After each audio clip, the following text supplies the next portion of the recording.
Boa noite a todas as pessoas. Estamos para lá do arco-íris. Hoje vamos falar sobre o acordo União Europeia-Mercosul. Para quem não sabe, o Mercosul é uma comunidade económica, um mercado comum na América do Sul, de que fazem parte a Argentina, o Brasil, o Paraguai e o Uruguai. E aquilo que se pretende é parar este acordo e vamos tentar perceber qual a necessidade de parar este acordo e também porque é que, no Para Lá do Arco-Íris, é importante falar sobre este tema. Já sabem que nos podem seguir no Facebook e no YouTube. No YouTube, vá lá, carreguem no sininho das notificações, façam likes para sempre receberem quando aparece um novo programa. Comecem-nos a seguir, queremos muita gente no YouTube. Como eu já tinha dito, vamos deixar de emitir no Facebook daqui a pouco tempo e ficar só no YouTube. Já sabem também que nos podem enviar sugestões de temas, testemunhos para o pldarcoiris@gmail.com, pldarcoiris@gmail.com e partilhem os vídeos, partilhem a página do programa. Já sabem que temos sempre convidados super interessantes e temas fantásticos aqui no programa. Agradecer ao Bitrien, que faz a edição dos vídeos desde o momento em que nós estamos a emitir com Zoom a partir de cada casa, e sigam também o canal dele, a Casa dos 13 Gatos. E vamos agora passar aqui ao nosso programa. E apresentar-vos as pessoas que temos convidadas. Bom, Tânia Santos, 34 anos, nasceu em Cascais, neste momento vive no Rio de Janeiro. Não sei se está no Rio de Janeiro, por acaso não perguntei se estava no Rio de Janeiro agora. Estás? Ok, então isto é mesmo um voo sobre o Atlântico. Trabalha em marketing e comunicação e no coração tem o ativismo. É uma vegana interseccional, envolve-se em várias áreas do ativismo e está aqui em representação da Troca, Plataforma por um Comércio Internacional Justo, uma das 23 associações que neste momento integram a rede portuguesa Stop UE Mercosul. Temos também a Larissa. A Larissa já é uma convidada habitué no programa. A Larissa é uma mulher trans. Eu não sei porque é que digo que é uma mulher trans. É uma mulher. Nasceu em Lisboa. Já teve a oportunidade de contar a sua história aqui no programa e o seu exemplo. Nasceu no seio de uma família bastante conservadora, mas desde muito nova também pela comunidade religiosa em que estava inserida, começou a desenvolver atividades de apoio social e cofundou uma escola para idosos, onde ensinou a aprender a ler e a escrever. Ajudou pessoas doentes, pessoas com baixos recursos financeiros. Trabalha hoje em dia como gestora de contactos e assistente de back-office numa área de telecomunicações empresarial, corporate, e é vice-presidente da OPS Diversidades e, nesse sentido, está envolvida em imensas coisas e representa na rede a OPS Diversidades. Temos também o Abel Rodrigues, que é brasileiro, de Belém, e que vive atualmente em Portugal, é estudante de Engenharia Software, é um ativista antirracista e está a representar a greve climática estudantil.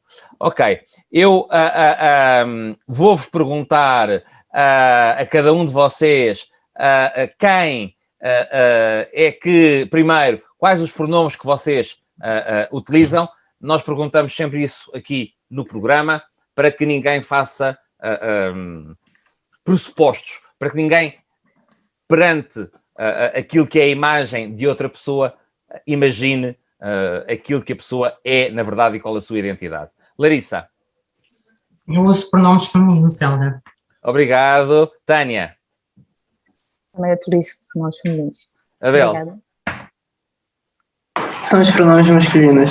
Obrigado.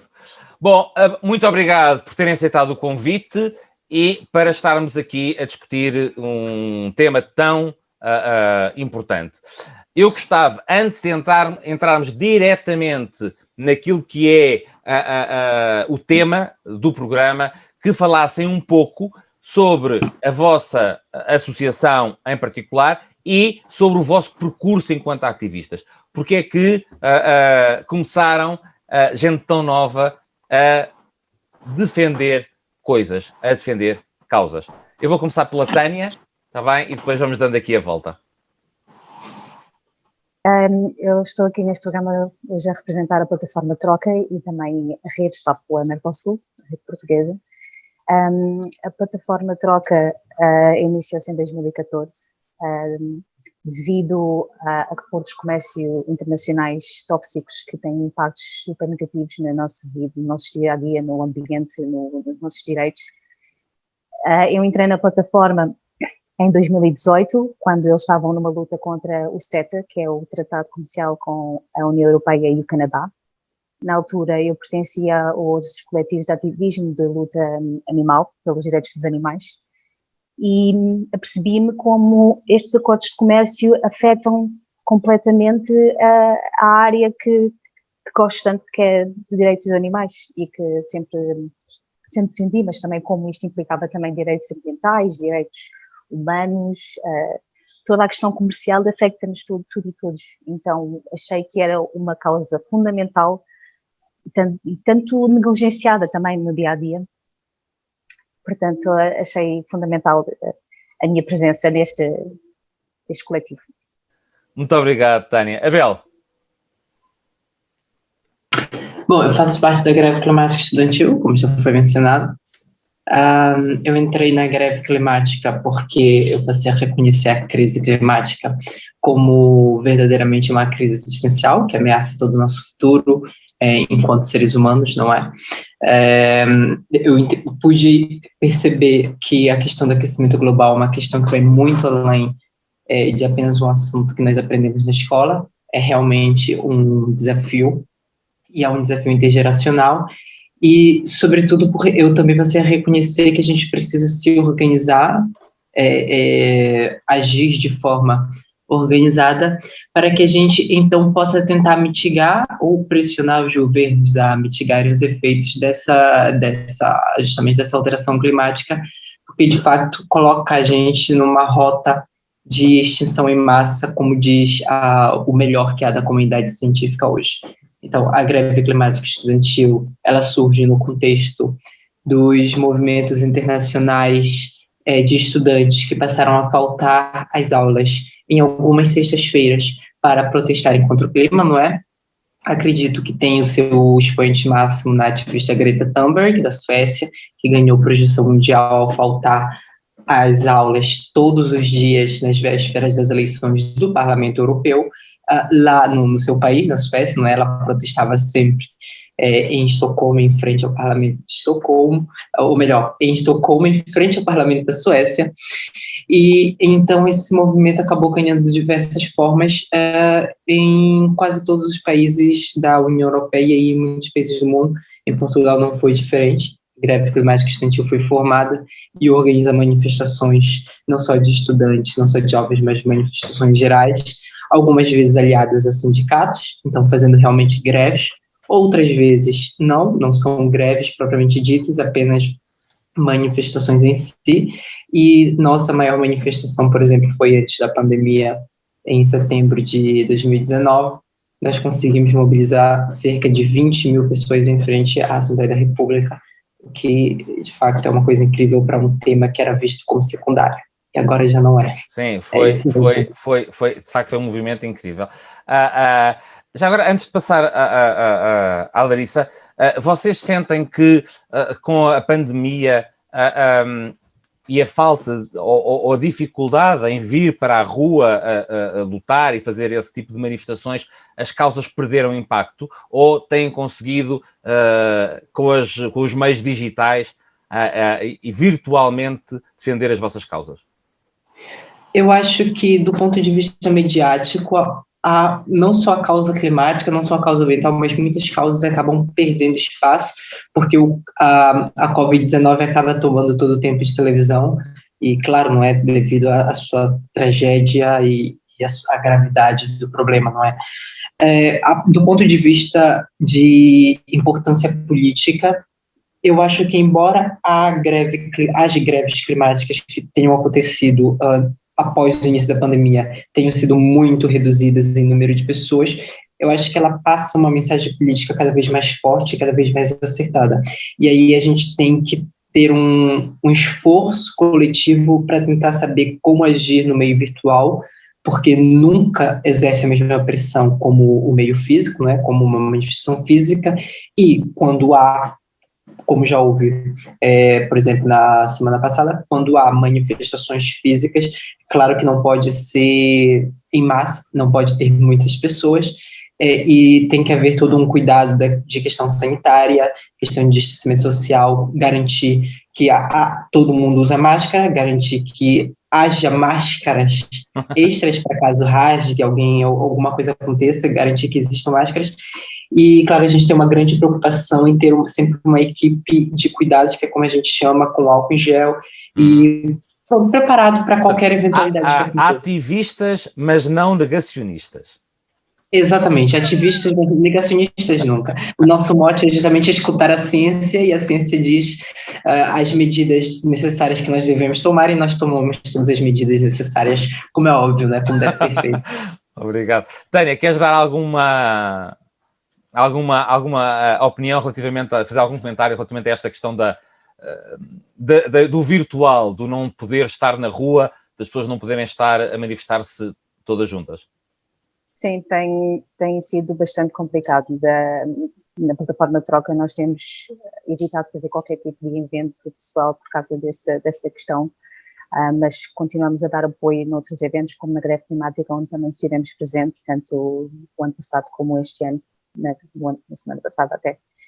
E relativamente às questões políticas, nós temos verificado muito que os nossos políticos continuam business as usual, como se costuma dizer, e que eles continuam a tentar avançar com estas questões, mesmo não havendo escrutínio público, mesmo não havendo possibilidade de conseguirmos fazer alguma coisa contra isso, porque já estamos limitados, não podemos ir visitar os políticos como podíamos antigamente e fazer o nosso lobby do bom.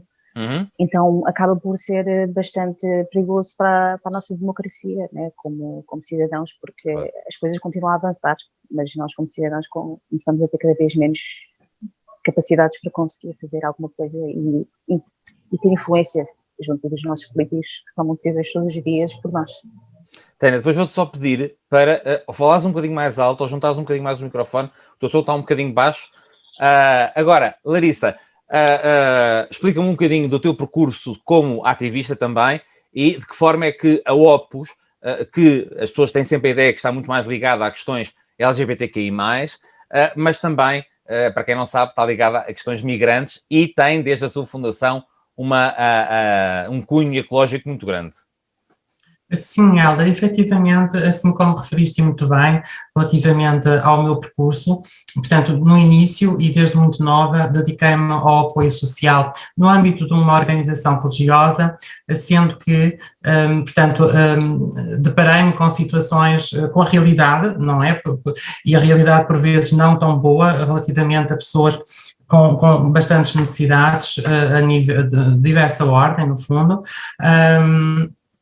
Foquei muito, curiosamente, nas pessoas idosas, senti que tinha essa aptidão para as incentivar a crescer, portanto, a que a idade não fosse um empecilho, portanto, à aprendizagem, por exemplo, e isso motivou-me bastante e descobri algo em mim que poderia, neste caso, contribuir para o bem-estar e para dos outros.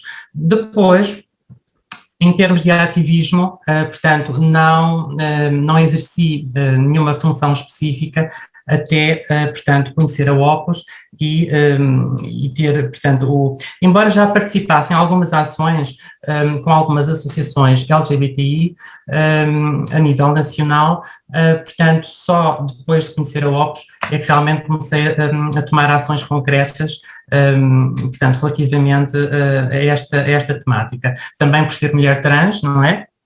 E me sentir identificada. Portanto, o trabalho é vasto na OPS, não é? E surgem sempre novos projetos. A OPS está, efetivamente, é uma associação dinâmica que tenta estar atenta, portanto, às diferentes realidades que vão surgindo nas comunidades, portanto, nos diferentes contextos sociais a que nos envolvem, no fundo, de forma a poder melhor intervir através também das instituições que nos cercam, com diferentes parcerias, não é? De forma a procurar as melhores soluções e as mais adequadas para cada caso. Falamos, portanto, neste caso, de pessoas LGBTI, migrantes, portanto, sempre na defesa da diversidade, não é? Na luta contra todas as formas de, portanto, homofobia, transfobia, misoginia, não é? Que, infelizmente, graçam pela sociedade, e nós vemos os grupos de extrema-direita a crescerem exponencialmente na Europa, na América, portanto, no Brasil também. E, portanto, são movimentos que devem ser, portanto, contrariados, porque realmente a diversidade faz parte da natureza humana, não é?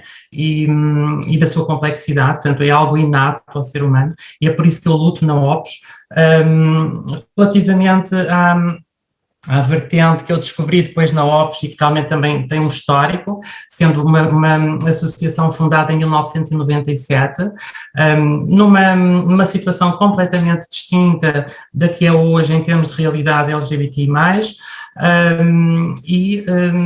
e curiosamente também com preocupação relativamente ao bem primordial que nós temos, que é a vida na Terra, não é? Portanto, sem a vida na Terra, portanto, os direitos humanos não farão sentido, nem tudo o resto, portanto, é aí que temos que nos focar, portanto, esse é o ponto de partida, não é? E efetivamente temos deparado com notícias alarmantes, como nos tem alertado, por exemplo, o secretário-geral da ONU, o doutor, portanto, António Guterres, não é?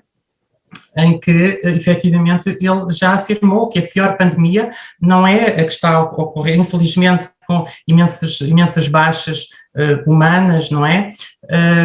Não é, efetivamente, a grande pandemia. A maior pandemia, efetivamente, são as alterações climáticas que não se estão a conseguir controlar e os efeitos portanto, a médio prazo do que isso pode trazer em termos de vida na Terra, não é? E de condições básicas de vida para todos nós. E, portanto, tendo isso em mente, fiquei fascinada com esse facto, não é, de a própria associação se abrir a essa, desde muito cedo da sua fundação, também essa preocupação com as alterações climáticas. E foi aí que, ao obter, portanto, conhecimento sobre a rede Stop o Mercosul, Portugal, que nem olhei, nem pensei duas vezes, fiz a proposta, entretanto, na direção e acabámos por decidir todos, não é? Embora com a minha representação na rede, portanto, integrar a rede Stop o Mercosul e também a rede transnacional, que entretanto foi criada com bastante aderência de muitas associações ao redor do mundo, no sentido de travar este acordo que só traz malefícios, no fundo. É exatamente sobre isso que nós vamos falar e vamos ver mais adiante que, de facto, um acordo que, em princípio, é um acordo comercial, mas vamos perceber que tem muitos impactos em muitas áreas e também para os direitos humanos, e é por isso que nós o trazemos aqui. Eu vou partilhar convosco o site português e vou pedir à Larissa para começar a falar um bocadinho sobre a rede portuguesa Stop UE Mercosul, dizendo que no site que já estamos a ver, vocês poderão ver os vídeos, perceber o que é que está a passar, ter acesso à petição. No final do programa eu irei deixar também esse repto para que possam assinar a petição, e as 23 associações nacionais que neste momento já fazem parte da rede. E estão aqui todas, eu vou só ler rapidamente para não deixar ninguém de fora. AR Puro Movimento Cívico, a Associação Portuguesa de Educação Ambiental, Climate Save, Climáximo, Coletivo Andorinha, Coletivo Alvito, a JAS, Associação de Afrodescendentes, Ecomute Portugal, Extinction Rebellion de Guimarães, NEMAD-LOGE, o Núcleo de Defesa do Meio Ambiente de Lourdelo do Douro, Grupo Ecológico, que ainda não está aqui, mas irá entrar, FALA, Frente Ativa pela Libertação Animal, Famalicão em Transição, a Fibra, o Fórum Indígena Lisboa, a Greve Climática Estudantil, OPS Diversidades, Parents for Future, a Quercus, a Rede de Crescimento, a Stop Despejos, a STCC TAS Logado, é o Sindicato dos Trabalhadores de Call Center, a Terria, Associação para a Cultura, Desenvolvimento Sustentável e Cidadania, e a Troca, aqui da nossa Tânia, Plataforma por um Comércio Internacional. Visitem o site, está bem? Que vale a pena. Larissa, vamos lá então explicar às pessoas o que é a rede portuguesa Stop UE Mercosul. Muito bem, Helder, assim como adiantaste já o nome das associações, podemos ver a diversidade, não é, do campo de ação de cada uma destas associações. E é isso que torna fascinante, no fundo, esta rede Stop UE Mercosul nacional, não é? Larissa, deixa-me só dizer uma coisa muito rapidamente. Eu vou passando algumas imagens que fazem parte das campanhas internacionais. Se vocês acharem que vale a pena pausarem o que estão a dizer e comentarem a imagem, estejam à vontade, está bem? Desculpa interromper.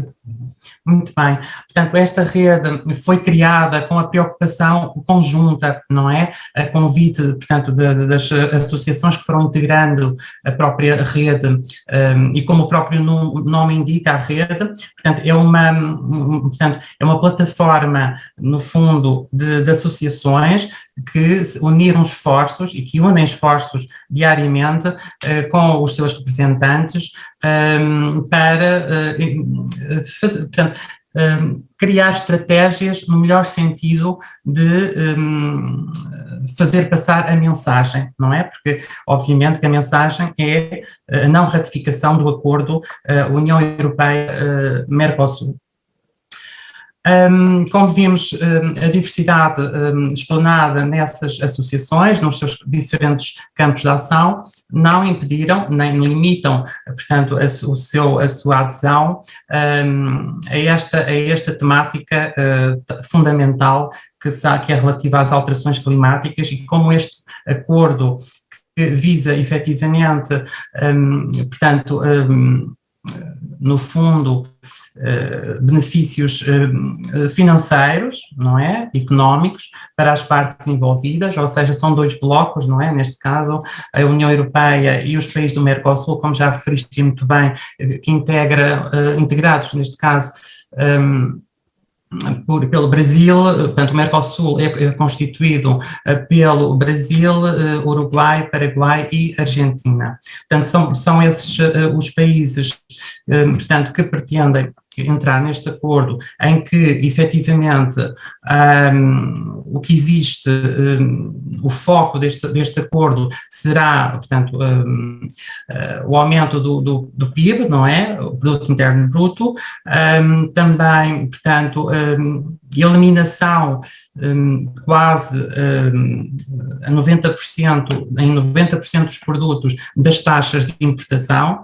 Obviamente que isso alicia os governos, não é? É aliciante em termos de benefícios da ordem económica, mas depois temos que ver que esse acordo não tem em consideração, portanto, os direitos humanos e as alterações climáticas que vão ficar completamente descurados e ameaçados com a assinatura deste acordo. Por isso é que foi criada esta rede, não é? Também no intuito e agora de forma muito conveniente, quer dizer, adequada, dado que, portanto, a presidência portuguesa assumiu, portanto, o comando da União Europeia, não é? E, portanto, desde aí, portanto, aproveitarmos o facto de Portugal estar no comando. É o Conselho da União Europeia. O Conselho da União Europeia, exatamente. Exatamente. No Conselho da União Europeia, em que efetivamente, portanto, fazer junto ao Parlamento, através da petição que já circula há algum tempo pelas redes sociais e que nós, portanto, solicitamos a sua partilha e a sua subscrição, portanto, contra a ratificação do acordo, de forma a podermos ganhar também abrangência e destaque relativamente a esta temática no Parlamento, de forma a que possamos, portanto, caminhar no sentido da não ratificação do acordo. E é um pouco isso, Helder, que eu tinha para dizer. Obrigado. Abel, explica-me um bocadinho como é que nasceu a rede internacional, ou seja, ou como é que, se foi ao contrário, não é? Possivelmente, a rede internacional ou a aliança nasceu, entretanto, foram mobilizando coletivos nos vários países e, se vocês forem ao site internacional, podem ver incrível quantidade, eu penso que são mais de 400 associações, hoje em dia, associações muito reconhecidas internacionalmente, que nos vários países. E gostava que explicasse um bocadinho essa história, e já agora, se desse, nós quando pensamos num acordo comercial, tendemos sempre a pensar, bom, isto é fantástico, vão deixar de haver taxas alfandegárias, isto significa que nós vamos começar a consumir produtos mais baratos e os países que têm mais dificuldades económicas podem exportar mais e melhorar as suas condições económicas e até beneficiar as populações. Por que é que não é assim? Bom, eu vou tentar responder uma pergunta de cada vez. Sim, claro. Pronto.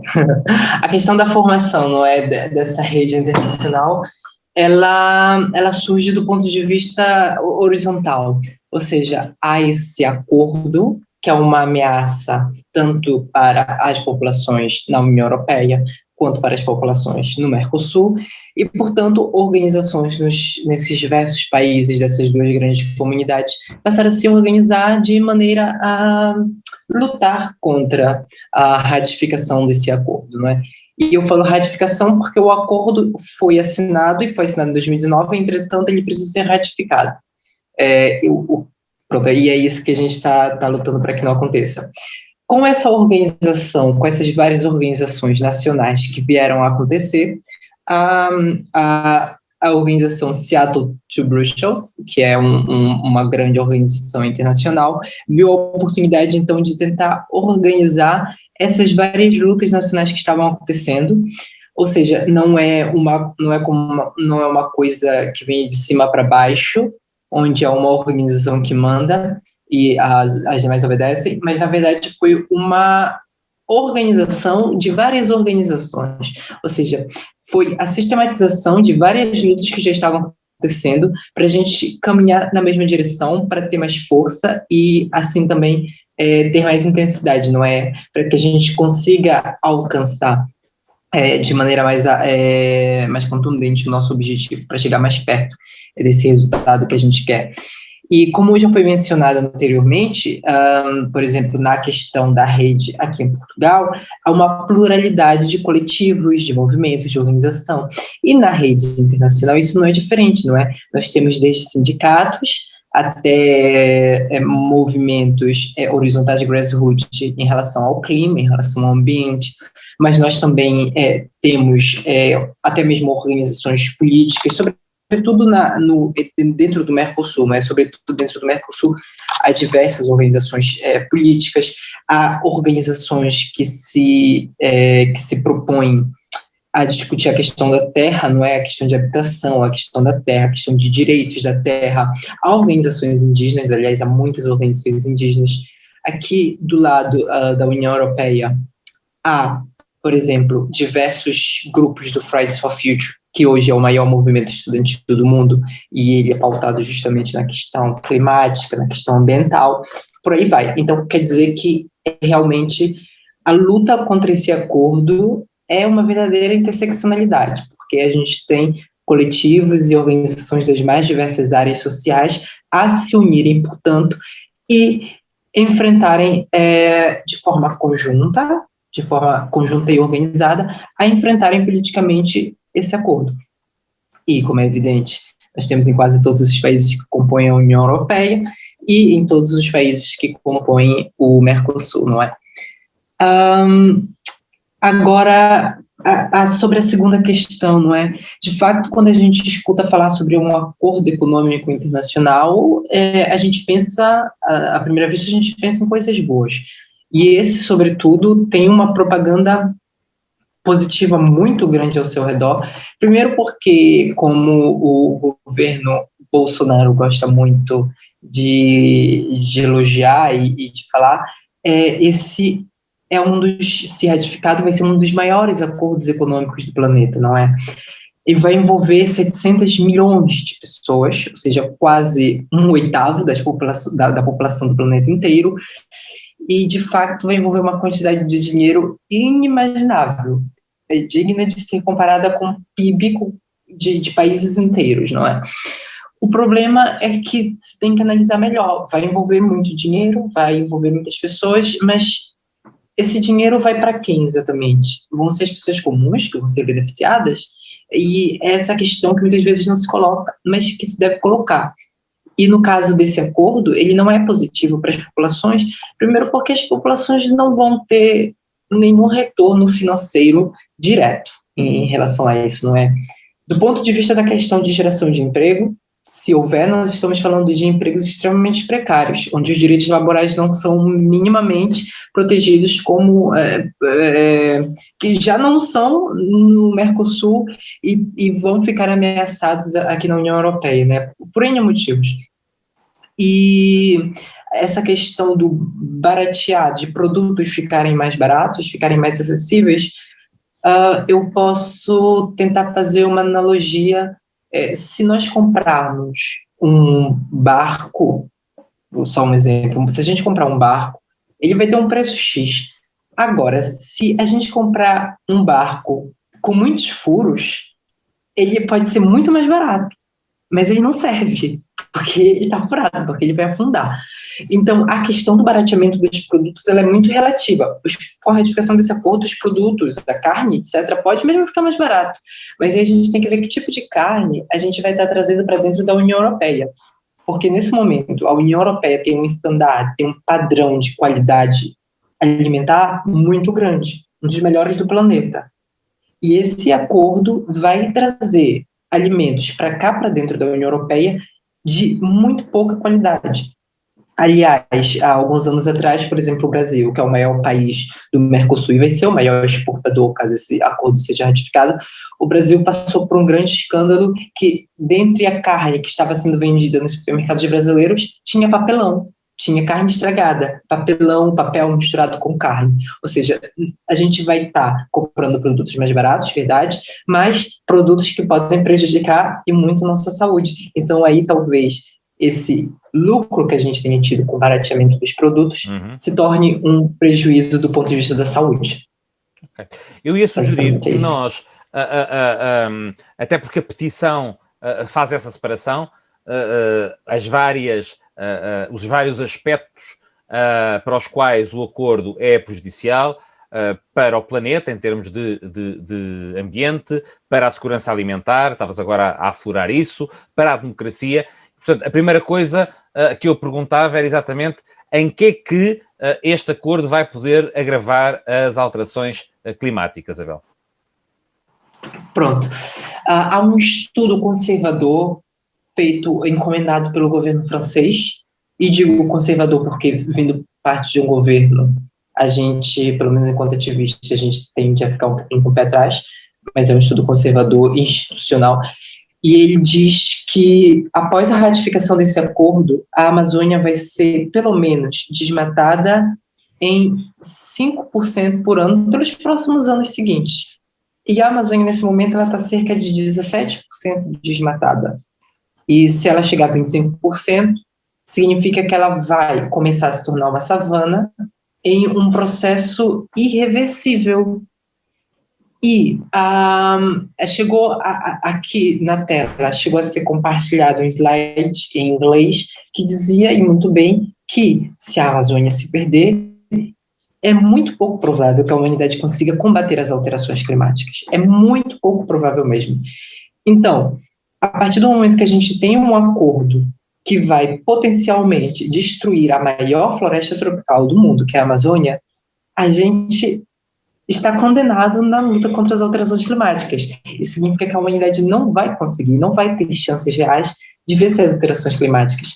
Então, talvez esse aspecto da Amazônia seja o aspecto em relação às alterações climáticas, ao aquecimento global, mais crucial que esse acordo traz, e por isso, como foi mostrado agora, por isso mesmo, o governo francês, por exemplo, é radicalmente contra a ratificação desse acordo. Sim, eu aproveitei para mostrar esta notícia. Aliás, já vários parlamentos europeus se manifestaram contra, não só o francês, o luxemburguês, o austríaco, penso eu. Houve mais alguns países europeus que já se manifestaram contra. Apesar de tudo, parece que ainda há uma maioria que quer avançar com o acordo. Sim, nesse aspecto eu queria lembrar que em fevereiro, no início de fevereiro, tem um artigo a dizer que Luxemburgo agora já aceita o acordo. Então, pois, o Luxemburgo era um dos países que tinha votado contra, não é? Eles inicialmente tinham se posicionado contra, mas atualmente estão-se a posicionar novamente a favor. Então, as coisas mudam muito rapidamente.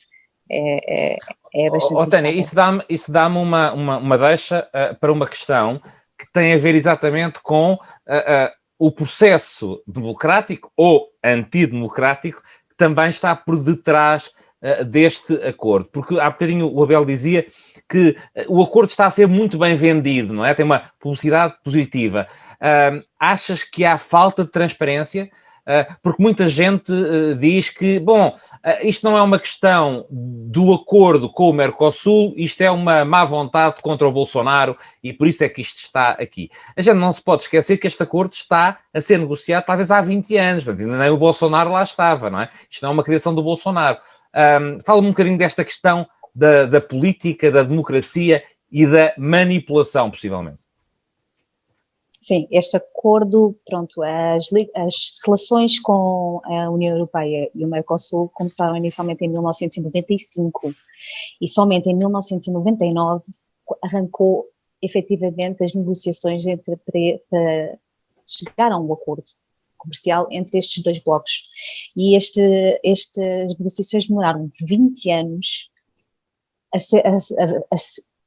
a resultarem em alguma coisa, porque este acordo sempre foi extremamente prejudicial para os países do Mercosul.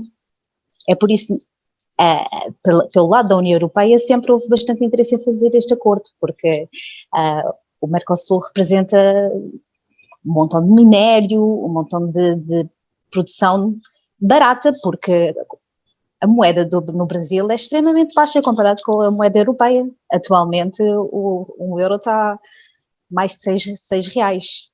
E digamos que há 3 anos atrás, um euro era 4 reais. Então, a inflação isto tem andado a mudar assim de uma maneira gigante. E o facto é que os países do Mercosul nunca aceitaram este acordo porque eles próprios também tinham governos que, de certa maneira, estavam a tentar zelar pelos seus interesses, pelo interesse da população, pelo interesse dos seus recursos. Governos, pronto, eu não estou aqui a fazer publicidade de nenhum governo, mas digamos que o governo do PT no Brasil foi responsável por trazer a população pobre a um estatuto mais elevado. Tirou muita gente mesmo da pobreza e sempre zelou pelo interesse, digamos, né, porque também teve as suas falhas, né, e as suas críticas. Só que, de certa maneira, a Dilma nem o Lula nunca aceitaram este acordo. E o facto é que, assim que a Dilma foi destituída, assim que eles tiraram a Dilma do poder e meteram o Temer no seu lugar, que foi um presidente com muito mais noção de liberalismo, tentar impulsionar a economia a qualquer custo, eles começaram efetivamente a concordar com as negociações. E eu acho que o Terma foi em 2017, né? Foi antes do Bolsonaro.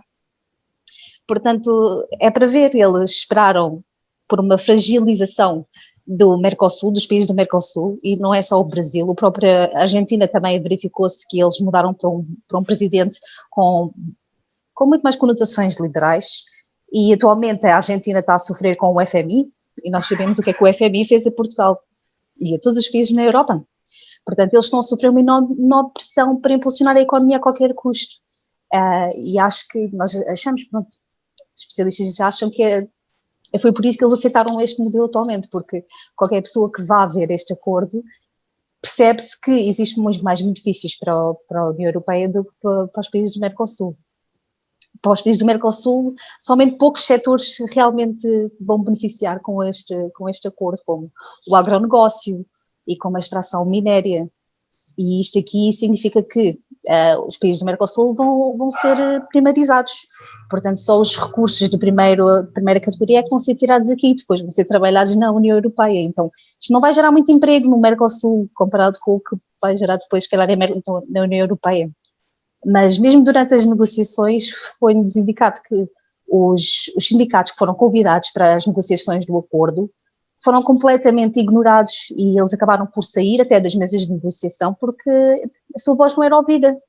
Portanto, este acordo foi elaborado com a presença de lobbies empresariais, mas os lobbies dos trabalhadores, portanto, os sindicatos que estavam lá presentes para zelar os interesses dos trabalhadores, não foram nada ouvidos, tanto que eles saíram e lançaram até uma declaração a dizer que este acordo foi elaborado, mas não a pensar nos trabalhadores. Tanto que atualmente, tanto os sindicatos aqui do Brasil, da Argentina e vários sindicatos europeus e até em Portugal, os principais sindicatos portugueses já se posicionaram contra o acordo, porque este acordo não foi negociado e não foi elaborado com a presença da sociedade civil. Portanto, é uma completa falta de transparência e democracia.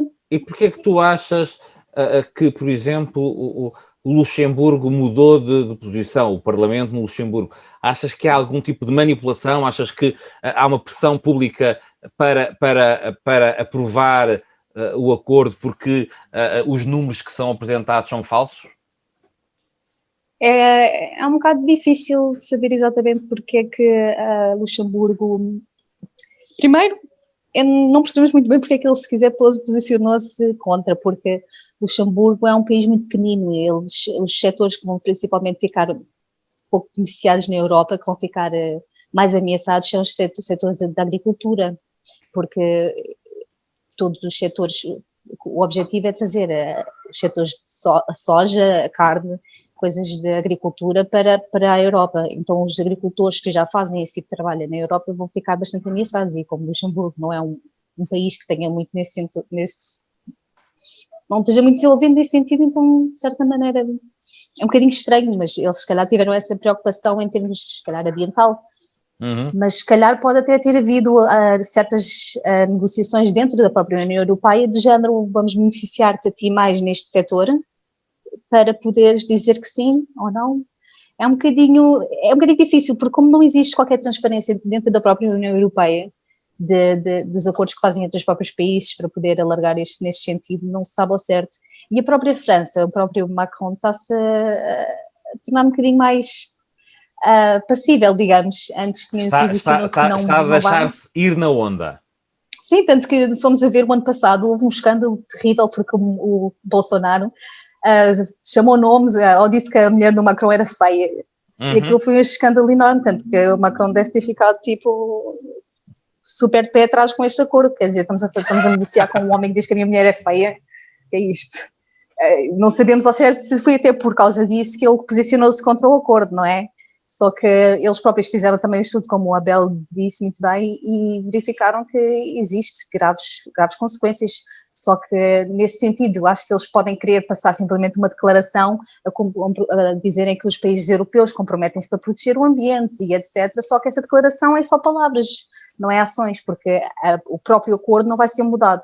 Portanto, se eles quiserem optar por esta declaração e nós vamos cumprir o Acordo de Paris e não sei o quê, para depois, na realidade, não fazerem nada, tanto que o Bolsonaro já disse que não vai cumprir o Acordo de Paris, e provavelmente muitos poucos países vão cumprir o Acordo de Paris, no modo como as coisas vão.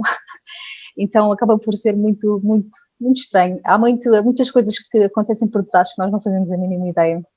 Falando ainda um bocadinho de política, nós tivemos em Portugal, no Parlamento, a apresentação de 5 projetos de resolução contra o acordo, apresentados pelo Bloco de Esquerda, pelo Partido Comunista, pelos Verdes, pelo PAN e também pela deputada não inscrita, Cristina Rodrigues, e todos eles foram rejeitados.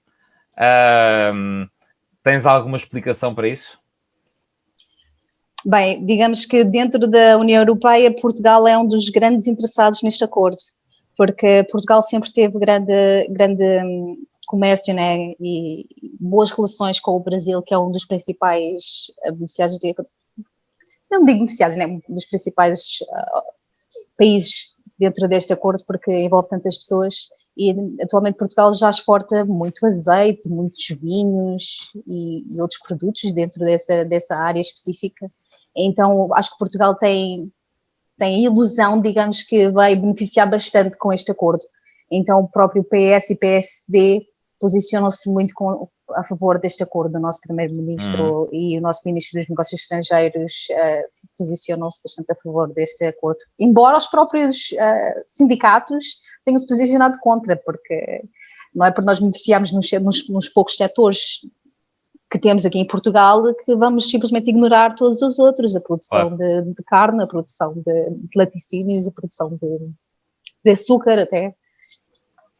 Nós estamos a ver uma série de imagens sobre o impacto da desflorestação, por exemplo. Abel, tu há bocadinho já tinhas falado um bocadinho sobre isto, mas fala-se muito na Amazónia, mas há outras duas zonas que são extremamente importantes, o Charco e o Cerrado. Gostava que explicasse um bocadinho, para quem não sabe, do que é que se trata e também como é que este acordo vai afetar a biodiversidade. Ou seja, não estamos só a falar do pulmão do planeta, não é? De afetar de uma forma negativa as alterações climáticas e de aumentar rapidamente o aumento da temperatura global, mas também em termos de biodiversidade. Bom, assim, claro, como bem já bem mencionaste, o problema não está só no desmatamento da Amazônia, não é? Tem o Cerrado, e de forma muito resumida, quase não há cerrado mais. O cerrado já quase não existe. Não é? O cerrado é um dos biomas brasileiros que está completamente ameaçado, um nível de destruição imenso. Acredito que só não esteja mais destruído do que a Mata Atlântica, porque a Mata Atlântica, de fato, existe muito pouquinho mesmo da Mata Atlântica. O cerrado é aquele bioma ali que está ao redor da capital brasileira, Brasília, então naquela região um pouco mais seca, mas ainda assim com uma biodiversidade que devemos cuidar, que devemos respeitar e preservar. E há um grande problema quando um bioma está completamente ameaçado e não é muito conhecido, como é o caso dos biomas que não são a Amazônia. Porque como eles não são tão conhecidos Abel, assim... Para quem não sabe, explica o que é um bioma.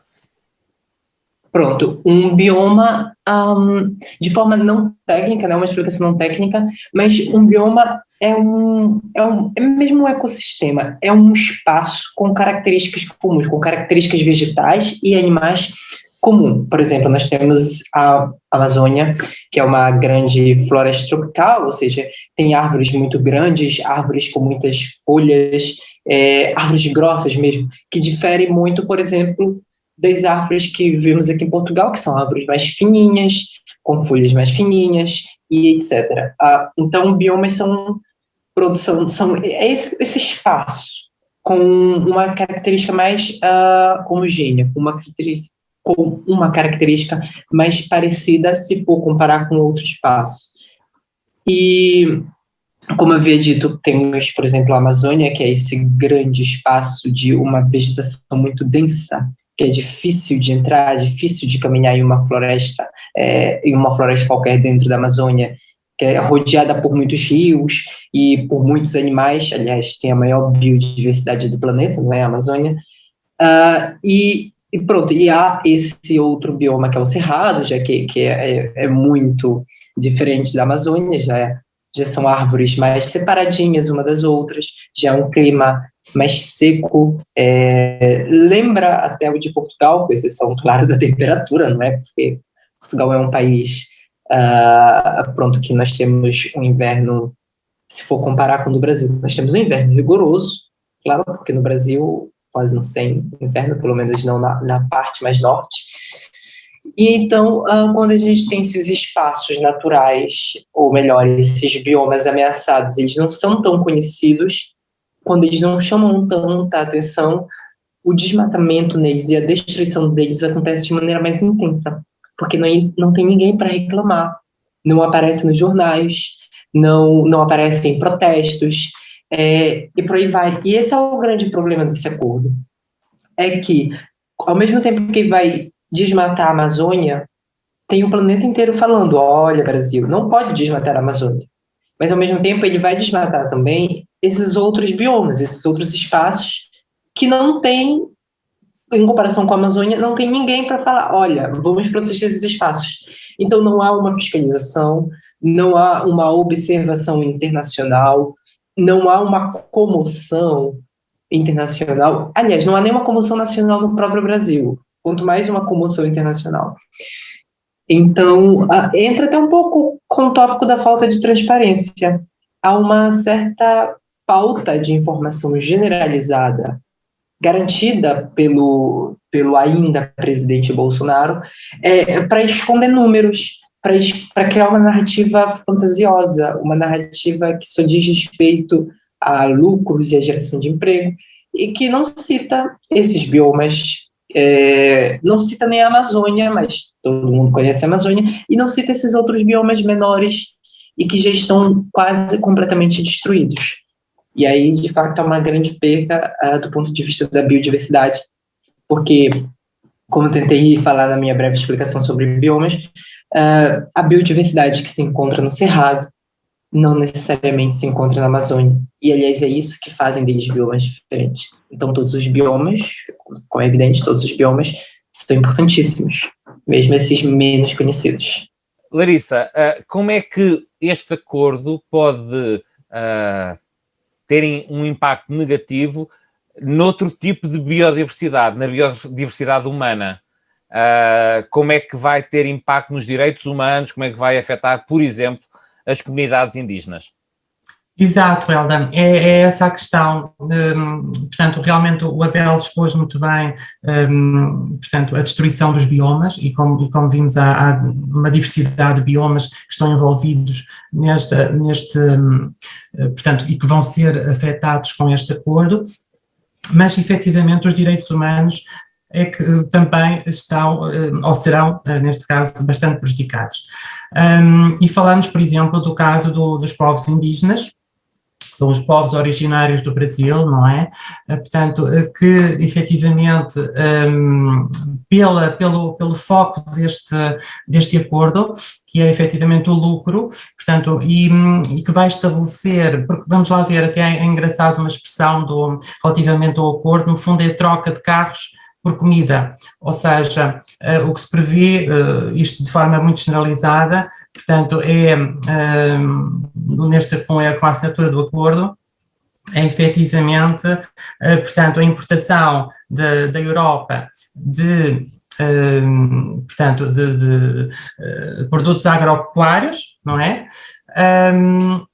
A baixo custo, mas de baixa qualidade também, como já foi referido aqui no programa, e por outro lado a importação por parte do Mercosul da Europa de produtos industriais, não é? Carros, onde estão incluídos os carros, e pronto. Efetivamente, o que se passa, o que irá ser fomentado por este acordo é, portanto, a massificação, ou seja, da produção dos produtos agropecuários, estamos a falar, portanto, de produtos agrícolas e de gado, pronto. portanto, nesse aumento, nessa necessidade imensa que existirá com este acordo de expansão dos terrenos agrícolas e de pasto para o gado, efetivamente isto vai afetar imenso a Amazónia, como já vimos, portanto, tem sido, portanto, tão devastada, não é? E é, como sabemos, o pulmão do mundo, e como referiu Abel, portanto, as alterações climáticas estão efetivamente em risco, ou seja, irão ser potenciadas com o desmatamento e com a morte da Amazónia, no fundo. É importante aqui, eu por acaso estive a ver um estudo do sistema DETER, ou seja, o Instituto Nacional de Pesquisas Espaciais, que refere efetivamente que nos 4 primeiros meses de 2020, e só para termos um alerta que é realmente assustador, não é? Portanto, relativamente ao desmatamento das terras indígenas da Amazónia brasileira, portanto, elas aumentaram em 4 meses 64%, ou seja, nos primeiros 4 meses de 2020, em comparação ao mesmo período do ano passado. Isto significa que 1.360 hectares de floresta, o que equivale precisamente a 1.865 campos de futebol, foram desmatados dentro dos territórios indígenas, nas suas reservas, de janeiro a abril de 2020. Portanto, isto já acontece antes sequer da potencial ratificação do acordo. Com a ratificação do acordo, efetivamente isto é dramático, portanto é dantesco, não é? E o que está a acontecer, o que iria acontecer, efetivamente seria esse fomento do desmatamento, o fomento também dos incêndios, não é? Ou das queimadas, porque isto faz parte do próprio ciclo do desmatamento, ou seja, que no fundo, portanto, nós sabemos que é incrementado por um esquema criminoso de grilagem, não é? E este esquema baseia-se no quê? Ou seja, define-se pelo quê? Portanto, a limpeza de extensas áreas de mata, não é? Que é feita para possibilitar a implantação dos tais empreendimentos agropecuários. Ou seja, os invasores, que não têm outro nome, desflorestam, portanto, promovem o desmatamento das áreas, vendem as madeiras, deitam fogo na mata, e iniciam as pastagens, cercam depois a área e, finalmente, com a área limpa, colocam o gado e, posteriormente, plantam soja ou milho. Portanto, esta massificação da produção de soja, milho, beterraba, por exemplo, tem muito cerne na produção de etanol. E nós sabemos que a produção de etanol no Brasil, ou seja, a forma como ele é produzido, portanto, provocam emissões emissões de gases com efeito de estufa, portanto, aumentando, portanto, todo o processo de alteração climática, com o fim desse produto, esse etanol, ser depois importado, por exemplo, para a Europa. E é nessa necessidade do lucro, não é? E desse comércio livre, sempre com o fim, portanto, ao lucro, é que vai dar origem, portanto, ao incremento ainda maior do desmatamento da Amazónia. Ora, o que temos assistido realmente é que com a entrada no governo por parte de Bolsonaro, toda a área de fiscalização ambiental que existia, existe, mas de forma muito mais enfraquecida, não é? Depois de Bolsonaro entrar no poder, porque efetivamente têm-se tomado medidas para dispensar muitos dos profissionais que pertenciam, por exemplo, ao Instituto Brasileiro do Meio Ambiente e dos Recursos Humanos, aliás, Recursos Naturais Renováveis. Portanto, que era uma entidade que ainda conseguia ir fiscalizando todas estas ações, digamos, ilegais e criminosas que iam existindo. Sabemos também com o governo Bolsonaro, portanto, o que foi acontecendo foi que foram-se disponibilizando esses territórios, muitas vezes reservas de indígenas, aos empresários do agronegócio, mineração e extração madeireira. Pronto. Esta é uma realidade realmente que nos leva, mais uma vez, a fundamentar a não ratificação do acordo, porque, obviamente, o Brasil é um país que, com o seu governo de Bolsonaro, não é? É um país que efetivamente já demonstrou que os negacionismos de base, não é? O negacionista não só da pandemia, não é? Como é o negacionismo da desflorestação da Amazónia, não é? E em relação aos direitos humanos dos povos indígenas. Esta é uma realidade gritante, Hélder, porque efetivamente o que é que isto vai originar? Vai originar que o desmatamento, os povos indígenas, portanto, há um movimento já de anos, não é? De migração dos povos indígenas da floresta originária, onde mantém a sua cultura, a sua forma, portanto, os seus modos de vida distintos, não é? Consoante as diferentes tribos. Isso é algo único, faz parte do património mundial, no fundo, o património humano mundial, e que realmente lhes vai sendo retirado pouco a pouco, são os seus habitats, as suas, e portanto foi sempre o que eles conheceram e que têm direito a manter, porque efetivamente é deles, é de todos nós, não é? Portanto, ou seja, e neste caso o que está a acontecer é que, efetivamente, ao estarem a migrar para as cidades, ou fugirem, portanto, porque estão-lhe a ser retiradas os territórios onde eles residiam, portanto, na floresta amazónica, e estão a vir para as cidades. O que está a ocorrer é que, efetivamente, portanto, a sua segregação nas próprias cidades limítrofes é tremenda. Pronto. O que provoca, portanto, o desemprego, portanto, essas pessoas ficam muitas vezes sem conseguirem ter um trabalho digno, muitas vezes separam-se dos filhos para tentar encontrar, portanto, forma de sustentarem a família na cidade. Portanto, o isolamento, não é? O abuso também. Depois, há um estudo muito interessante relativamente ao impacto psicológico que isto tudo está a ter nos povos indígenas, que é tremendo, é inimaginável, não é?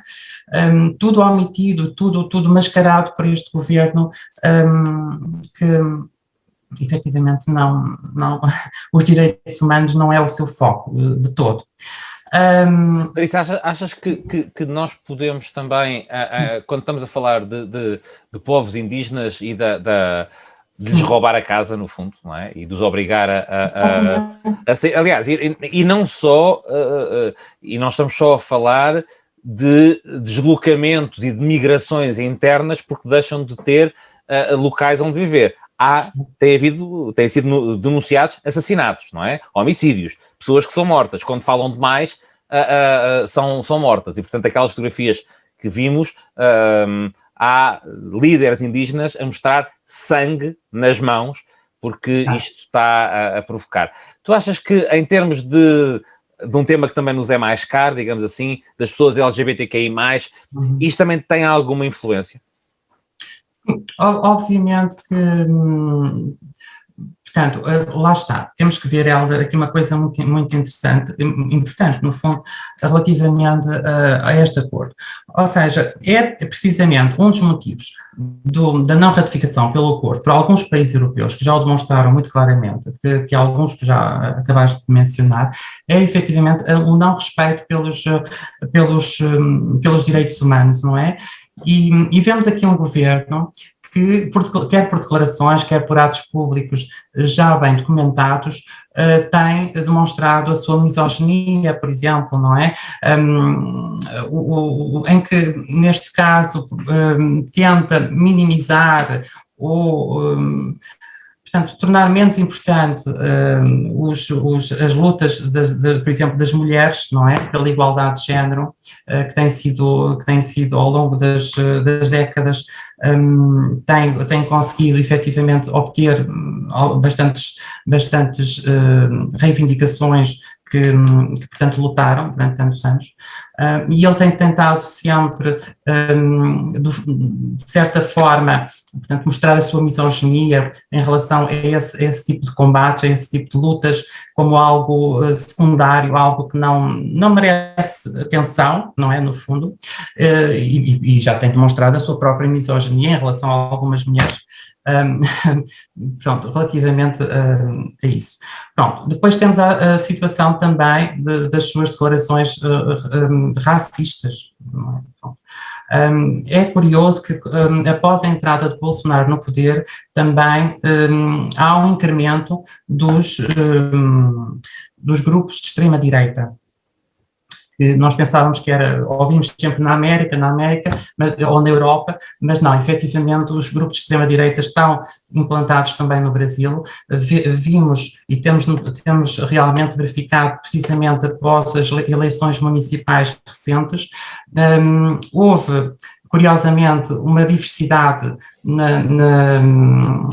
portanto, nessas candidaturas às eleições e também, portanto, a inclusão da diversidade nas câmaras municipais, quer de pessoas indígenas, representantes do povo indígena, pessoas negras, pessoas LGBT+, portanto, isso realmente pareceu algo positivo, mas depois agora estamos a ver, por exemplo, alguns movimentos de ataques desses grupos, por exemplo, a mulheres trans e negras, não é, que são vereadoras ou co-vereadoras, realmente são ataques violentos, algumas estão, como nós sabemos, praticamente, estou-me a referir, por exemplo, ao caso de São Paulo, da cidade de São Paulo, em que temos casos de trans e mulheres negras que estão com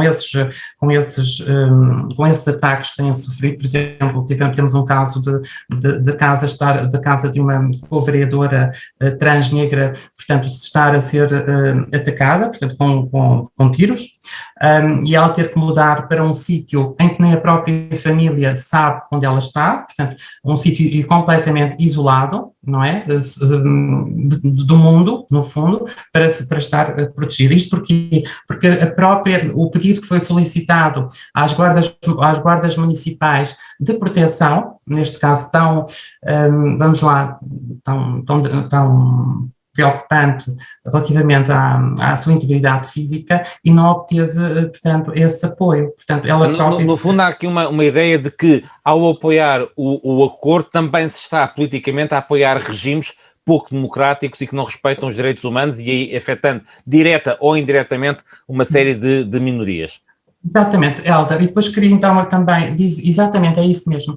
Portanto, existiam antes de Bolsonaro, portanto, um grupo ou seja, plataformas em que se defendiam, ou seja, plataformas de defesa dos direitos humanos, não é? Ligadas à governação e a entidades públicas e de apoio social, que foram sendo cada vez mais deterioradas. Ou seja, não podemos dizer que, em relação a essas plataformas dos direitos humanos, que os direitos LGBTI, que obviamente têm componentes diferentes dos direitos humanos em geral, embora se baseie tudo no mesmo, mas que os direitos LGBTI foram retirados dessas diretrizes e políticas internas relativamente aos direitos humanos. Só por aí vemos efetivamente o que acontece, por exemplo, com as associações LGBTI+, que demonstram efetivamente uma preocupação constante com os direitos ameaçados das pessoas. Exato. Portanto, enfim, diz.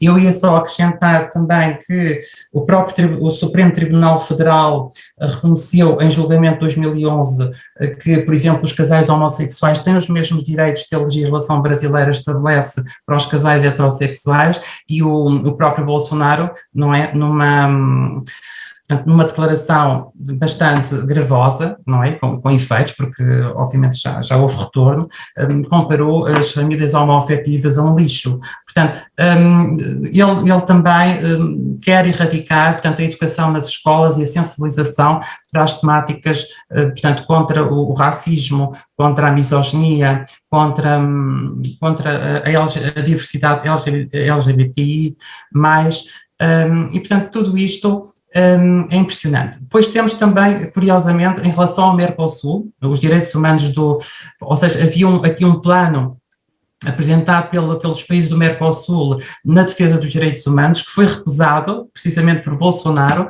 por este conter, portanto, estar contido neste programa de defesa dos direitos humanos, as pessoas LGBT e até a própria citação de identidade de género, que ele não reconhece essa identidade de género. Aliás, isso era, eu ia passar à Tânia, ainda nesta questão dos direitos humanos, porque tu afloraste há pouco a questão dos trabalhadores e a questão dos sindicatos, e portanto gostava que voltasses um bocadinho a esta questão de que este acordo de facto afeta os trabalhadores, tanto da União Europeia como do Mercosul, mas parece-me que, pelo menos eu, como é óbvio, não estou informado como vocês, mas a ideia que eu tenho é que a União Europeia tinha imposto alguns requisitos para que o acordo pudesse ser assinado, nomeadamente acabar com a desflorestação na Amazónia, o respeito por uma série de direitos humanos, e aquilo que me parece é que se está a avançar, apesar de isso não estar a ser implementado. A Larissa agora referiu um bocadinho isso também, mas, ou seja, os critérios sine qua non para que avançasse o acordo, afinal, não é qua non. Independentemente dos critérios, isto avança. Sim, nesse aspecto queria também referir que o próprio acordo não refere essas questões, não refere a desflorestação, não refere ter que se garantir a proteção dos direitos humanos, a proteção da Amazónia, a proteção do Cerrado. Não existe qualquer nada disso dentro do próprio acordo, pelo menos do que nós temos acesso, porque a verdade é que o acordo ainda não foi todo disponibilizado. O acordo foi assinado em 2019 e nós ainda não temos acesso ao acordo inteiro, só partes do acordo é que foram disponibilizadas. E porque nós temos, porque existem pessoas dentro das associações que têm contactos dentro dos governos que conseguiram disponibilizar estes papéis. Então, portanto, a tal falta de transparência de que falavas há bocado, não é? Mas nesse sentido, essa parte da desflorestação e de garantir os direitos humanos, isto era um tipo de declaração à parte que eles pretendiam fazer para se protegerem eles próprios, mas que efetivamente não tem qualquer valor, porque não vão poder aplicar sanções se isso não for cumprido. É a mesma questão que o Acordo de Paris. Se eles não cumprirem o Acordo de Paris, nada vai acontecer. É por isso que não existe qualquer garantia, não é? E nós estamos a provar. É um bocadinho a história de que o crime compensa, não é? Pois, nós estamos a assinar e a avançar com um acordo que não nos vai garantir a proteção de direitos humanos, que não nos vai garantir a proteção do ambiente, é extremamente grave e prejudicial. E nesse sentido, queria também referir a questão do Bolsonaro, é que ele tem atualmente 2 processos que foram levantados dentro do Tribunal Penal Internacional, em Haia. O primeiro processo foi levantado especificamente por causa da questão indígena. Foi levantado até em 2019 este processo, ainda não existe qualquer sinal no Tribunal Penal Internacional, mas basicamente ele está a ser acusado de genocídio por negligência e por atentados contra os povos indígenas, porque ele próprio no seu discurso constantemente, antes até dele ser eleito, dizia que é para livrar os terrenos dos indígenas, que é para limpar tudo, porque que é para meter a ser explorado pelos seus amigos dentro do agronegócio, dentro da área minéria também. Então, ele próprio tem vídeos a mostrar esta sua raiz xenófoba e extremamente racista e prejudicial também para uma comunidade que tem sido tão protegida durante décadas dentro do Brasil. E nós sabemos que até o próprio Lula falhou com a população indígena.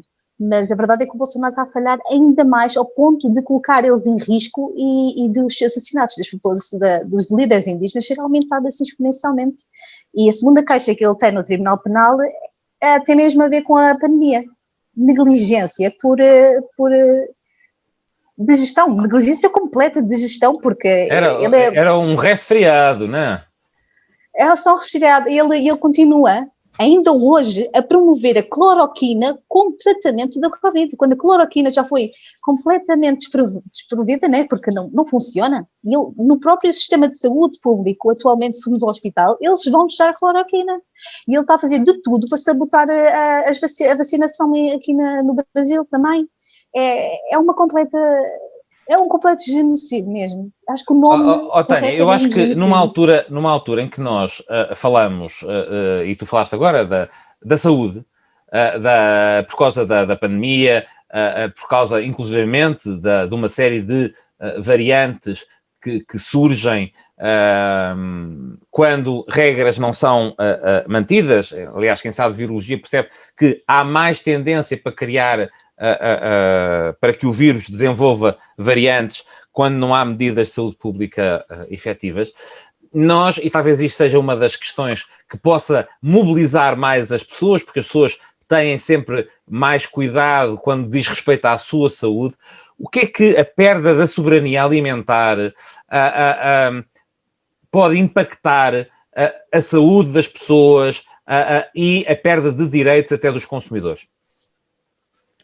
Sim, assim, nesse aspecto, queria também referir isto, que também é bastante importante. O Brasil está signalizado como um dos países que tem mais casos de trabalho de escravo.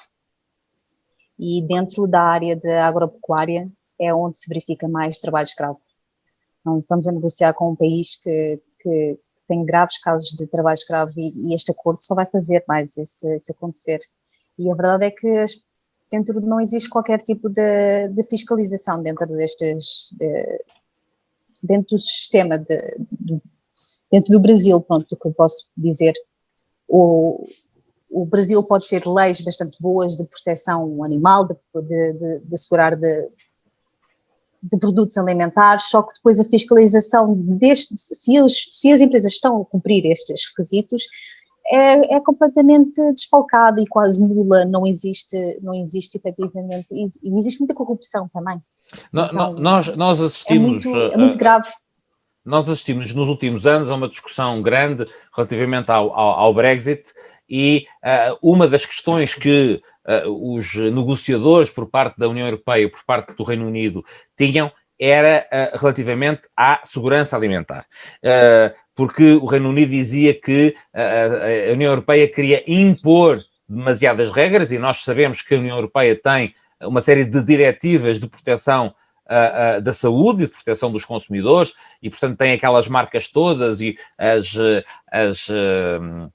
os produtos vegetais e animais têm que ter uma série de regras. Claro que também nem sempre são cumpridas. Por exemplo, eu estou-me a lembrar do transporte animal que tem que ser feito com uma série de cuidados e que às vezes não são. Mas isto, ou seja, gerou muita discussão entre o Reino Unido e a União Europeia. Tu achas que para implementar este acordo, por ser tão grande, por parecer ser tão favorável economicamente, se está a fechar os olhos a uma série de mecanismos de defesa e que poderá vir carne, vegetais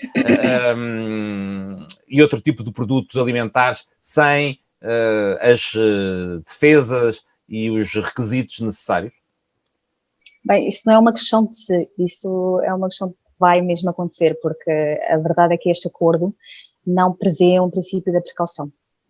E o que é que isso significa? Isso significa que a União Europeia vai delegar no país exportador a fiscalização a ser feita, de garantir que os requisitos que a União Europeia tem vão ser cumpridos. Portanto, a União Europeia não vai fiscalizar se os produtos que estão a entrar na Europa estão de acordo com as suas normas sanitárias, estão de acordo com os requisitos europeus. Portanto, nós vamos estar a meter nas mãos de Bolsonaro, por exemplo, do governo de Bolsonaro, a fiscalização destes produtos. Então, produtos que nós sabemos que já têm graves falhas, né? Já tem havido vários escândalos relacionados não só com a carne, mas também com a própria soja transgénica. e o próprio Brasil permite uma data de pesticidas e hormónios para os animais que são proibidos na Europeia, e em muitos países, em um ano, aprovaram 124 agrotóxicos. E isto é extremamente prejudicial para a nossa saúde. E agora a União Europeia, que não permite esses agrotóxicos, vai abrir a porta para a entrada de produtos que são feitos com estes agrotóxicos. E nós sabemos que os produtores no Brasil e no Mercosul não vão querer saber se vão estar a fazer os produtos corretos, né, se a fiscalização está feita, porque a realidade é que eles simplesmente pagam para a fiscalização passar, e existe bastante corrupção e a fiscalização já é tão fraca que estar a Europa a abrir as mãos e abrir as pernas, pronto, para dizer, ok, podem entrar à vontade, nós confiamos em vocês. O princípio da precaução, que não existe neste acordo, a ser completamente largado, e nós dizemos que nós confiamos no Bolsonaro, nós confiamos na Argentina, nós confiamos nos outros países, para certificar que vocês estão de acordo com as nossas normas, quando nós já sabemos que isso não existe e não vai ser respeitado. É por isso que este acordo é muito mau, estar a abrir as mãos para um governo que nós sabemos que nem respeita os próprios cidadãos, nem o ambiente, quanto mais vai respeitar. A rede tem tido, tanto a nível internacional como a rede a nível nacional, tem tido algum cuidado, alguma preocupação em informar, e portanto nós já vamos falar de várias medidas que vocês têm estado, ou de várias ações que vocês têm estado a desenvolver. Uma delas será no próximo dia 13, um webinar com o título Europa e América do Sul, que futuro? Eu não sei, talvez, Larissa, queiras falar um bocadinho sobre a importância e a estrutura desta ação. Efetivamente, é uma iniciativa muito importante, depois de várias outras iniciativas de sensibilização nas redes sociais relativamente a, portanto, por publicações e partilhas das diversas associações integrantes da rede nacional. Portanto, estou a falar precisamente também no Twitter, onde temos tido, portanto, grande alcance da mensagem, no Facebook, portanto. Podes falar do tweetaço, não é? Do Twitter Storm que vocês... Twitter Storm, exatamente, é o termo que eu desconhecia, reconheço, e que achei muito interessante, e que teve um impacto bastante grande relativamente à passagem da mensagem, não é? Temos que ver aqui uma coisa que é muito importante. De acordo com o estudo do YouGov, não é? Portanto, verificou-se que 75% dos europeus estão contra este acordo. Não é? É algo curioso. E relativamente a Portugal, 85% dos portugueses também recusam o acordo, e aquilo que foi apontado como, portanto, a causa maior para esse não consentimento do acordo tem a ver, efetivamente, com as alterações climáticas que irá gerar, para além de tudo o resto, pronto. Mas em relação ao webinar, que será uma iniciativa, portanto, uma plataforma de consolidação de tudo o que tem sido feito até agora, não é? Desde passar da mensagem, e de fundamentação, portanto, de tudo o que temos andado a falar, com a presença de alguns partidos políticos com assento parlamentar, não é? Que apresentaram propostas de resolução relativamente ao acordo, portanto, União Europeia-Mercosul. E será um espaço dinâmico, interativo, em que vão intervir também e estar presentes associações integrantes da rede, os convites já foram enviados, e também as juventudes partidárias, o que é muito interessante, não é? E, portanto, isso será depois, há já uma estrutura que já foi estudada na melhor forma de criar ali um espaço, como já referi, de partilha, de consolidação por diversas informações, estudos a nível nacional e internacional, que fundamentam realmente a não ratificação deste acordo União Europeia e Mercosul. E, portanto, é muito importante. A Opus universidades vai estar presente, com a minha presença, não é? Neste caso, que irei representar, e outras associações estarão também igualmente, ou seja, os partidos aqui com assento parlamentar realmente tem um grande impacto decisivo, não é? Também na não ratificação do acordo, portanto, e levar estas questões. O que é para nós também muito importante é, portanto, quanto mais assinaturas conseguirmos através da petição contra o acordo. Ok, eu posso partilhar, eu ia-vos perguntar mais alguma coisa. Aliás, pergunto-vos já. Vocês, para além do site que nós já vimos, também fizeram uma carta aberta ao Ministro dos Negócios Estrangeiros, que se pode consultar, por isso é que é aberta. Fizeram o tal Twitter Storm. Tem um vídeo que eu já vou perguntar daqui a um bocadinho à Tânia e que vamos deixar no ar no final do programa, e a petição. O que é que vocês acham neste momento que é mais importante? É que as pessoas assinem esta petição. Eu vou colocar aqui a petição para vocês, para as pessoas poderem ver e poderem assinar. Explica claramente o que é que, porque é que se está contra, e nas várias, como eu vos dizia há bocado, nas várias áreas. O acordo é um perigo para o planeta, é um perigo para as pessoas, é um perigo para a saúde e, portanto, é importante assinar. Aquilo que me parece é que esta petição, perante todas as pessoas que têm manifestado desacordo com o acordo, tem poucas assinaturas. Temos que potenciar isto, temos que dizer às pessoas que a sua voz é importante e que, se queremos pressionar o governo português a se juntar a outros governos europeus que já se manifestaram com muitas reservas relativamente a este acordo, temos de pressionar e temos de assinar. Pronto, eu não faço parte da rede, mas aqui fica o meu testemunho, mas gostava que vocês fizessem esse apelo. Larissa, Tânia, Abel, a importância de assinar a petição e outras medidas que as pessoas possam desenvolver para lutar contra a assinatura. Sim, neste caso, Hélder, eu gostaria de referir primeiro, pronto, que efetivamente é pelos direitos humanos, é pela saúde, não é, de todos nós, é portanto, pelos direitos laborais, não é? É por todas estas questões que nós, efetivamente, lançamos aqui neste programa, que existem todas e mais alguns motivos para a assinatura deste acordo. Aqui o que as pessoas podem fazer, efetivamente, é partilhar o máximo pelos seus contactos nas redes sociais esta mesma petição, de forma a ter uma abrangência desejada, não é? E de forma a se fazer pressão que tenha um maior impacto realmente depois também a nível do Parlamento, porque quanto mais assinaturas, mais possibilidades nós temos de apresentar também, nós, rede de Stockholm e Mercosul, portanto, os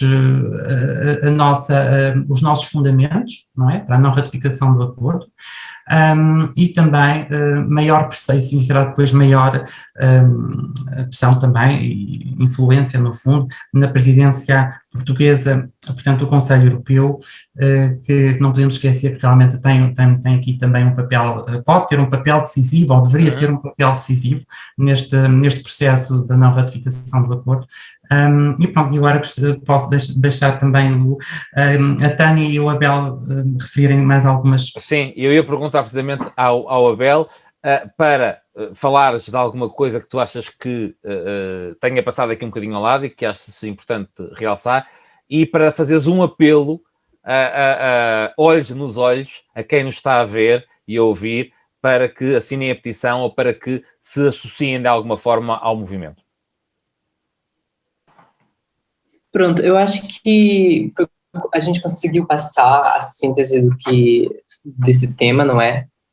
E daquilo que nós estamos tentando dizer, mas eu reitero a importância de assinar essa petição, porque é um ato cívico, é a forma que os cidadãos têm de participar da política do país, de definir o rumo da nossa sociedade.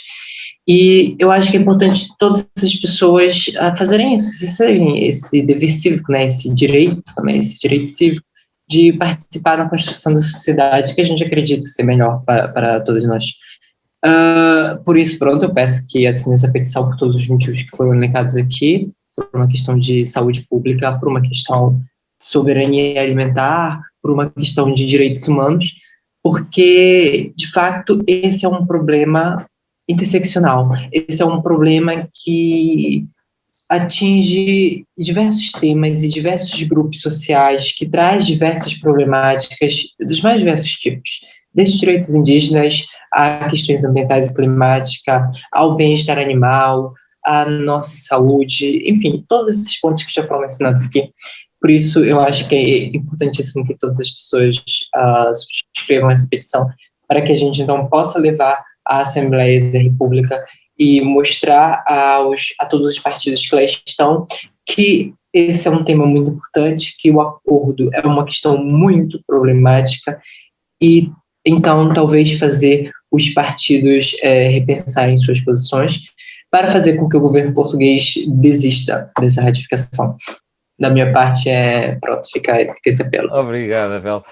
Tânia, ia-te pedir também para lançares o teu apelo à assinatura, para dizeres alguma coisa que achas que tenha que ficar e também para explicares um bocadinho qual a ideia por trás do vídeo da campanha que nós vamos deixar no ar no final do programa. Sim, por acaso dentro do público europeu e até de Portugal, existe até várias razões para assinarmos e impedirmos este acordo. Uma coisa que eu esqueci de referir foi o facto de que este acordo também já se verificou vai ter impacto nos salários europeus e um recente estudo encomendado pelo governo holandês verificou efetivamente isso, que 19 dos 23 setores que foram analisados neste estudo vão ver um decréscimo do seu salário até 2035. Então, este acordo não vai afetar somente os trabalhadores do Mercosul, vai afetar mais, provavelmente, os trabalhadores do Mercosul, porque eles, efetivamente, vão ser extremamente prejudicados com este acordo, mas vai afetar também os trabalhadores europeus e vai trazer mais precariedade. Estes acordos querem promover a economia, só que acabam por mais promover a economia para certas potências empresariais e corporações que já têm grandes monopólios e não tanto para os trabalhadores efetivos, os pequenos negócios, os pequenos produtores, assim vão ficar completamente afetados com este tipo de acordos. E quem diz o acordo Mercosul diz também outros acordos, como o acordo do CETA, como o acordo com a China. A União Europeia está agora em negociações com a China para um novo acordo comercial que vai ter também graves impactos. Portanto, isso aí demonstra como é fundamental os cidadãos envolverem-se mais neste tipo de iniciativas, porque embora nós vivemos num continente, né, numa união que protege até bastante os nossos direitos, comparado com muitos outros países, né, a União Europeia até nos dá bastante segurança comparado com muitos outros países, embora nós tenhamos verificado que existem países dentro da União Europeia que estão a violar direitos da comunidade LGBTI+, como a Polónia, que é extremamente grave, só que a verdade é que a União Europeia parece que não tem completamente os nossos interesses em vista e existem estas questões que estão completamente a ser olhadas para o lado porque querem impulsionar a economia e isso é a qualquer custo e é custo também de nós, de cidadãos, e eles fazem isto porque nós não estamos mais envolvidos. Então isto demonstra o quanto é fundamental que nós estamos mais interligados. Eu sei que isto são temas muito complexos e difíceis de entender. Tratados internacionais, isto é que é um bicho de sete cabeças, só que existe pessoas mais especializadas que conseguem transmitir e traduzir isto para outras palavras, né, para tentar transmitir isto de maneira mais simples para as pessoas poderem também se envolverem, e nós fazemos estas petições públicas também para poder ter este apoio do público geral, só que mais fundamental que isso é juntarem-se a nós, é trabalharem connosco, é fazerem lobby juntamente connosco, é juntarem-se às associações como a Greve Climática, como o Opus Diversidade, como a Plataforma Troca e muitas outras que lutam por um mundo melhor, não é verdade? Não só por um comércio internacional justo, mas um comércio local justo, mas como relações mais de amizade e de solidariedade. Precisamos de mais cidadania e mais solidariedade. E passando ao tema do vídeo, que também pediu, nesse sentido nós decidimos juntar as várias instituições que pertencem à rede e fazer um pequeno vídeo explicativo, em que em 4 minutos e meio explica um bocadinho como este acordo vai afetar várias áreas da nossa vida, tanto no Mercosul como na Europa. E até conseguimos arranjar pessoas, tanto do Brasil, para participarem neste vídeo, como também em Portugal, para ter a maior diversidade possível e tentar mostrar em tão pouco tempo de forma perceptível. E temos tido até uma boa recepção deste pequeno vídeo e acho que fizemos um muito bom trabalho. Vamos ficar com ele. Quero agradecer-vos terem aceitado o convite para estar aqui connosco. É bom ver gente tão nova a agarrar com tanta paixão causas, que são causas que nos dizem respeito a todos. Nós temos falado muitas vezes aqui no programa sobre a falta de empatia, a falta de nos pormos nos sapatos dos outros. E é importante que às vezes tenhamos a capacidade de perceber que pode não parecer que nos afeta diretamente, mas indiretamente vai acabar por nos afetar. E, portanto, agradecer muito à Larissa, ao Abel e à Tânia por terem prestado estes esclarecimentos, por nos terem alertado, desafiar-vos para assinarem a petição. Mais uma vez, ninguém larga a mão de ninguém, isto é uma boa possibilidade, uma boa oportunidade para mostrar que a população tem peso e nós podemos fazer a diferença. Já sabem que, quanto a nós, subscrevam o canal de YouTube, vão lá marcar no sininho para receberem notícias quando tivermos novos vídeos. Façam gosto, sigam-nos também na página do Facebook e façam like. Para a semana não estamos, porque é o fim de semana da Páscoa, estaremos daqui a 15 dias. Já sabem, até lá, fiquem para lá do arco-íris. Negociado durante 20 anos e aprovado numa questão de meses. A presença da sociedade civil foi quase nula nestas negociações. Os sindicatos convidados abandonaram as negociações por serem completamente ignorados, ao contrário dos lobbies presentes. O estudo de impacto ambiental usado está desatualizado e ignora totalmente a conjuntura atual e o governo criminoso de Bolsonaro. O acordo UE-Mercosul irá resultar no aumento de importação de produtos ligados à desflorestação, tais como a carne, o etanol produzido a partir da cana-de-açúcar e a soja. Por esta razão, o acordo deverá resultar numa enorme perda de biodiversidade na América do Sul, num aumento do ritmo de destruição da floresta amazónica e do cerrado, na expansão das monoculturas intensivas e da pecuária intensiva, à custa da destruição de ecossistemas naturais. Há estudos que estimam que o acordo UE-Mercosul se traduzirá num aumento de 9 milhões de toneladas de gases de efeito de estufa emitidos por ano, valor esse que é superior ao emitido anualmente em Lisboa. Este acréscimo é devido ao aumento do volume de bens transportados, à desflorestação, às alterações no uso dos terrenos, à redução das taxas aduaneiras sobre os combustíveis fósseis e à intensificação da aquacultura intensiva e da pecuária. Os países que constituem o Bloco do Mercosul permitem a utilização de pesticidas e OGMs nas suas colheitas, que são proibidos na União Europeia. O Brasil, em apenas um ano, liberou a utilização de centenas de agrotóxicos que são ilegais em diversos países. Este acordo não prevê um princípio da precaução, o que significa que a Europa não irá assegurar que os produtos importados venham de acordo com as normas sanitárias europeias. Queremos mesmo colocar a nossa segurança alimentar nas mãos de alguém como Bolsonaro? O Brasil não há garantia dos direitos constitucionais de indígenas e quilombolas. Desde 2019, o desmatamento e os conflitos por terra aumentaram. Com o acordo, isso tende a crescer ainda mais, pondo em risco a existência de diversas comunidades. Bolsonaro tem 2 ações no Tribunal Penal Internacional. Uma por incitação ao genocídio e ataques contra os povos indígenas, e a outra por negligência e resposta inadequada às necessidades da saúde de todo o povo brasileiro durante a pandemia. Além disso, expondo sua visão racista e etnocêntrica, defende a abertura das terras indígenas ao garimpo e ao agronegócio. Ratificar este acordo é ser cúmplice de um governo genocida. A expectativa da União Europeia é de aumentar as suas exportações dentro do setor industrial, onde é mais competitiva. Já a do Mercosul é de aumentar as exportações no setor primário. Em certa medida, o acordo vai promover a acentuação de relações econômicas assimétricas, aumentando ainda mais a dependência da América do Sul no setor primário. Estima-se que somente na Argentina, 186 mil empregos correm risco por causa das exportações automobilísticas europeias. Esse acordo faz parte de um modelo de comércio ultrapassado que falhou com o planeta e as populações, servindo os interesses empresariais às custas dos nossos objetivos comuns.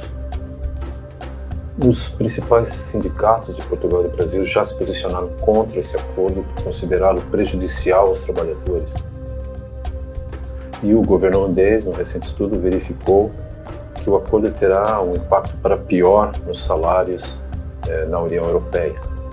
O mesmo certamente acontecerá na América do Sul. A produção de carne nos países pertencentes ao Mercosul, no que toca à fiscalização, é bastante deficitária. Tendo em conta os estándares da União Europeia, por que haveríamos de importar carne não fiscalizada? Sentido faz, então, a União Europeia ter esta fiscalização cá, se depois importa a países que não a têm? É a nossa saúde que está em risco com este acordo, e não só, o bem-estar destes animais também. Este acordo irá aumentar em 100 mil toneladas por ano a exportação de carne bovina para a Europa, mais de 100 mil bovinos abatidos. Mais procura por carne barata, mais sofrimento animal, mais poluição, mais alterações climáticas. Stop UE Mercosul. Stop UE Mercosul. Stop UE Mercosul. Stop UE Mercosul. Stop UE Mercosul. Stop UE Mercosul. Stop UE Mercosul. Stop UE Mercosul.